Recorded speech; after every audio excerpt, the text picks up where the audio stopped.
Hai semuanya, perkenalkan saya Roza Amalia dengan NIM 18038450002. Assalamualaikum warahmatullahi wabarakatuh. Perkenalkan, nama saya Camelia Rizky, NIM 1803842050030. Perkenalkan, nama saya Nur Alia dengan NIM 180384205015. Hai semuanya, perkenalkan nama saya Wanda Kristi Ritonga dengan NIM 180384205024. Assalamualaikum warahmatullahi wabarakatuh. Perkenalkan, nama saya Dewi Trisnawati dengan NIM 180384205065, Program Studi Pendidikan Biologi.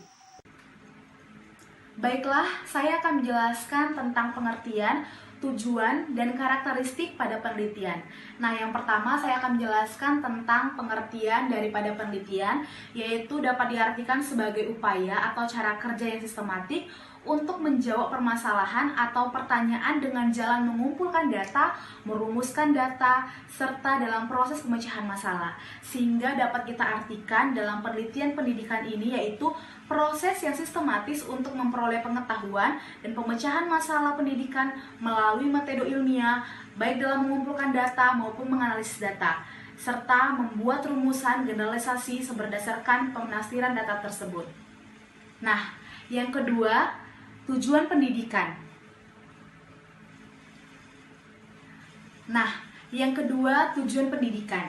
Yaitu yang pertama mendeskripsikan, memberikan atau menggambarkan secara jelas dengan cermat tentang data atau fakta dari permasalahan yang dicari.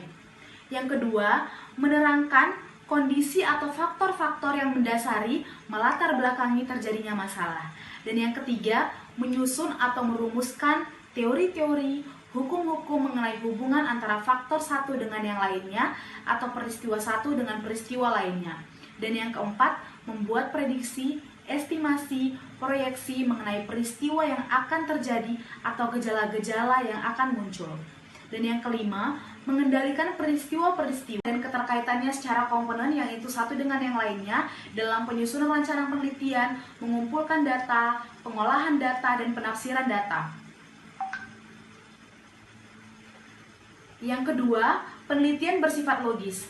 Di sini dituntut prosedur pembuatan kesimpulan yang cermat untuk diperlukan kemampuan logika yang memadai. Dan yang ketiga, penelitian bersifat empirik. Di sini harus didasarkan kepada data empirik yang harus diamati. Yang keempat, penelitian bersifat reduktif.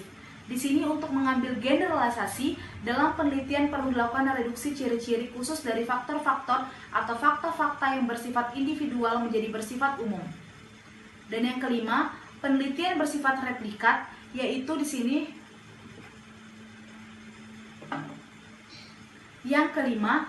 penelitian bersifat replikat.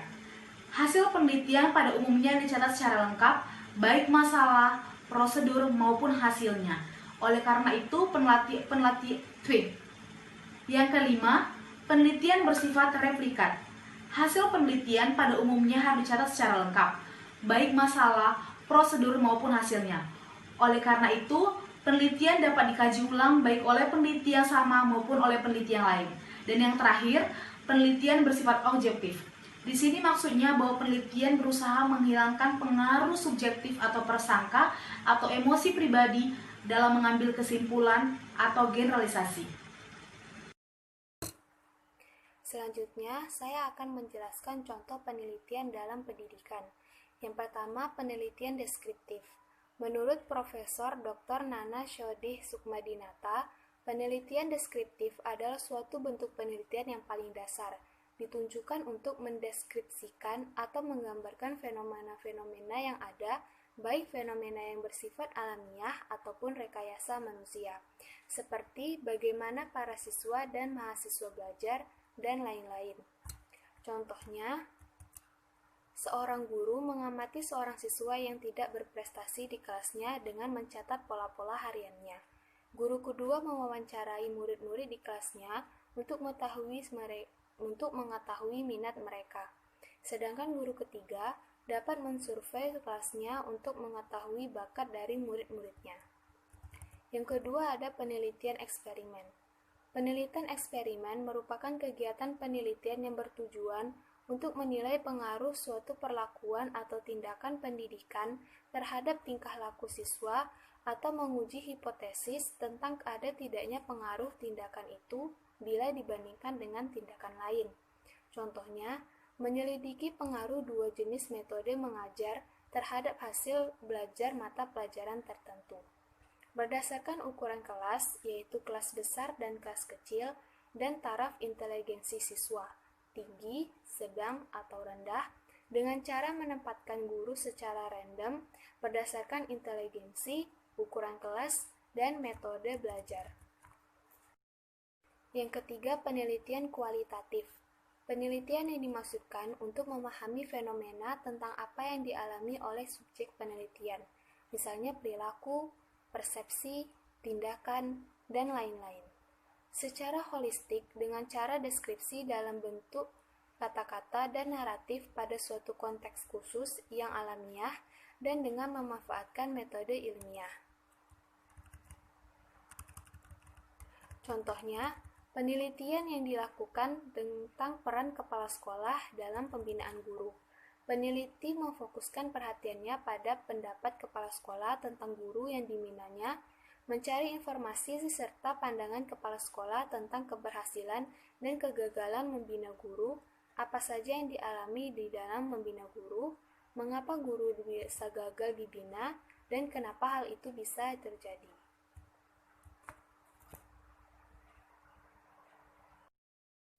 Dan yang terakhir, penelitian kuantitatif, yaitu penelitian yang bertujuan untuk menjelaskan, meramalkan, mengontrol fenomena melalui pengumpulan data berfokus dari data yang numerik. Contohnya, melakukan penelitian pada perbedaan pembelajaran biologi melalui media animasi mikromedia flash dengan media PowerPoint interaktif terhadap hasil belajar siswa.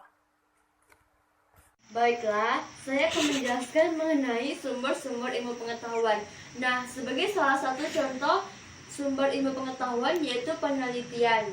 Selanjutnya, menurut Mulyadi Kartanegara, sumber ilmu pengetahuan merupakan alat atau sesuatu dari mana individu memperoleh informasi tentang suatu objek. Karena manusia mendapatkan informasi dari indera dan akal, maka tiga alat inilah yang dianggap sebagai sumber ilmu pengetahuan. Dengan kata lain, sumber ilmu pengetahuan ada dua, yaitu empirisme indera dan rasionalisme akal. Yang pertama yaitu empirisme atau akal. Nah, empirisme adalah pengetahuan yang diperoleh dengan perantara panca indera. Paham empirisme berpendirian bahwa pengetahuan berasal dari pengalaman. John Locke yang merupakan tokoh dalam teori ini mengemukakan bahwa manusia ibarat seperti kertas putih, maka pengalaman panca inderanya yang akan menghiasi jiwa manusia dari mempunyai pengetahuan yang sederhana hingga mempunyai pengetahuan yang kompleks. Yang kedua yaitu rasionalisme. Rasionalisme merupakan kebalikan dari empirisme yang berpendirian bahwa sumber pengetahuan terletak pada akal. Akal memang membutuhkan bantuan panca indera untuk memperoleh data dari alam nyata, tetapi hanya akal yang mampu menghubungkan data satu sama lainnya sehingga terbentuklah kompleks. Berbicara tentang sumber pengetahuan, maka terdapat berbagai istilah yang diberikan oleh pakar pendidikan. Sementara Najati mengkategorikan perolehan pengetahuan itu berasal dari dua sumber, yaitu sumber insani. Baiklah, di sini saya akan menjelaskan tentang langkah-langkah penelitian, yaitu ada 11. Yang pertama, itu memilih masalah atau mengidentifikasi masalah. Yang kedua, studi pendahuluan. Yang ketiga, merumuskan masalah. Yang keempat, merumuskan anggapan dasar atau bisa juga disebut merumuskan hipotesis. Yang kelima, memilih pendekatan.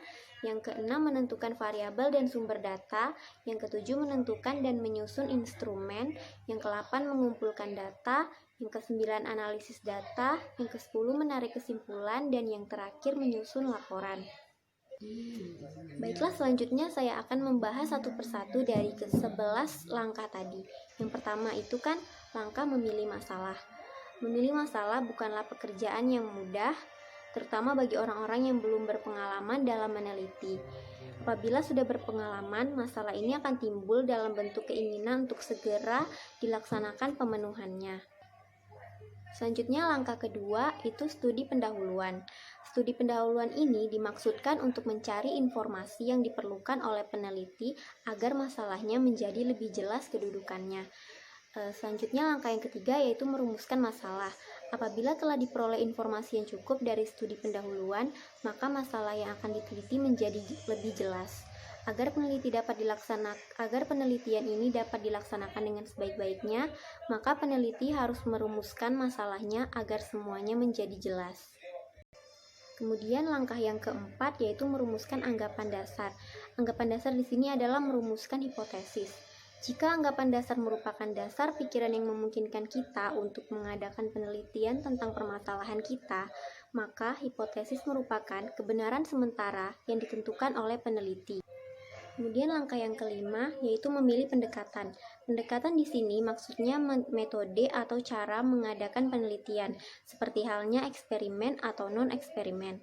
Tetapi juga menunjukkan jenis atau tipe penelitian yang diambil dipandang dari segi tujuan, misalnya eksploratif, deskriptif, atau historis. Selanjutnya langkah yang keenam yaitu menentukan variabel dan sumber data.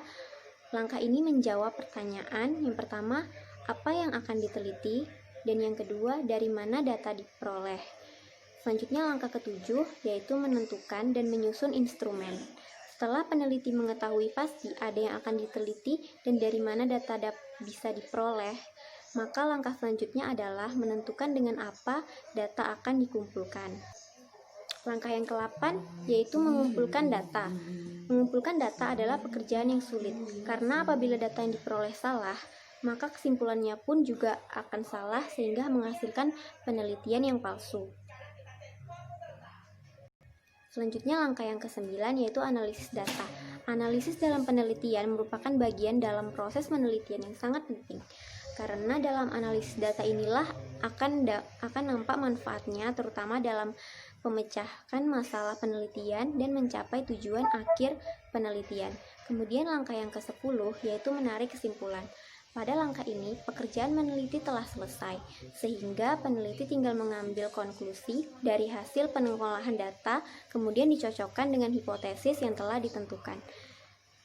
Kemudian langkah yang terakhir yaitu menyusun laporan.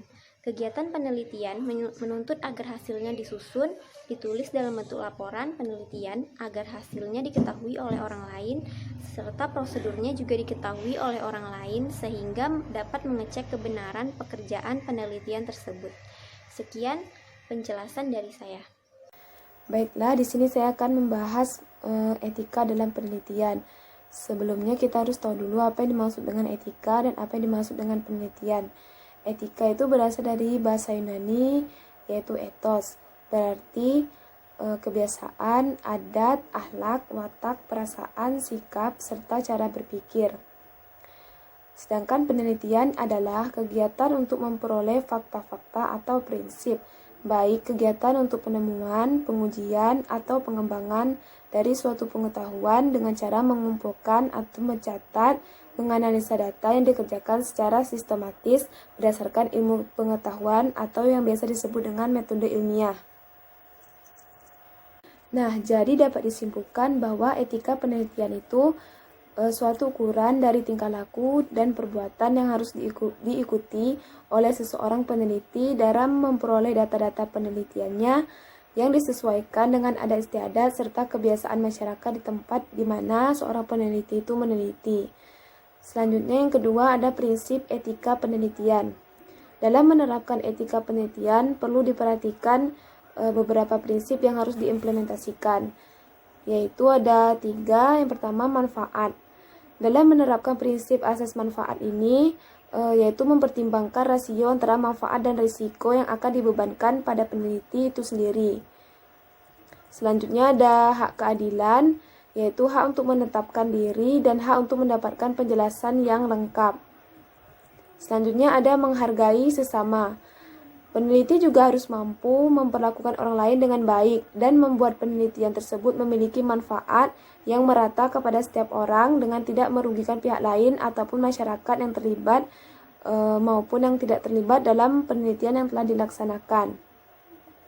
Selain prinsip-prinsip yang telah saya sampaikan, ada pula hal yang tidak boleh dikesampingkan, yaitu plagiarisme dan manipulasi dalam penelitian. Yang kedua ada privasi yang dimiliki oleh subjek. Kita lanjut, yang ketiga ada peranan dan fungsi etika ilmiah. Yang ketiga ada peranan dan fungsi etika ilmiah. Yang pertama, dengan etika seseorang atau kelompok dapat mengemukakan penilaian tentang perilaku manusia. Yang kedua, menjadi alat kontrol atau menjadi rambu-rambu bagi seseorang atau kelompok dalam melakukan suatu tindakan atau aktivitasnya sebagai mahasiswa. Yang ketiga, dapat memberikan prospek untuk mengatasi kesulitan moral yang kita hadapi sekarang. Yang keempat, menjadi prinsip yang mendasar bagi mahasiswa dalam menjalankan aktivitas kemahasiswaannya. Yang terakhir, menjadi penuntun agar dapat bersikap sopan santun dengan etika, kita bisa dicap sebagai orang baik di kalangan masyarakat. Selanjutnya ada poin-poin penting dalam etika penelitian ilmiah. Yang pertama ada kejujuran. Jujur dalam pengumpulan data, pelaksanaan metode, dan prosedur penelitian. Yang kedua ada objektivitas, yaitu meminimalisasikan kesalahan. Selanjutnya ada integritas, yaitu selalu menepati janji. Kemudian ada ketelitian, berarti selalu teliti dalam melaksanakan proses penelitian. Kemudian ada keterbukaan, yaitu saling berbagi data, hasil, dan ide. Kemudian ada penghargaan terhadap hak atas kekayaan intelektual, yaitu memperhatikan copyright dan bentuk hal-hal intelektual lainnya. Kemudian ada publikasi yang terpercaya, yaitu menghindari mempublikasikan penelitian yang sama atau berulang-ulang ke berbagai media ataupun jurnal. Kemudian ada pembinaan yang konstruktif, yaitu membantu membimbing, memberi arahan dan masukan bagi peneliti pemula. Kemudian ada tanggung jawab sosial, tidak melakukan diskriminasi, yaitu menghindari melakukan pembedaan perlakuan. Kemudian ada kompetensi, meningkatkan kemampuan dan keahlian meneliti melalui pendidikan dan pembelajaran. Kemudian ada legalitas. Dan yang terakhir ada mengutamakan keselamatan. Nah, itu saja yang dapat saya sampaikan pada presentasi hari ini. Terima kasih.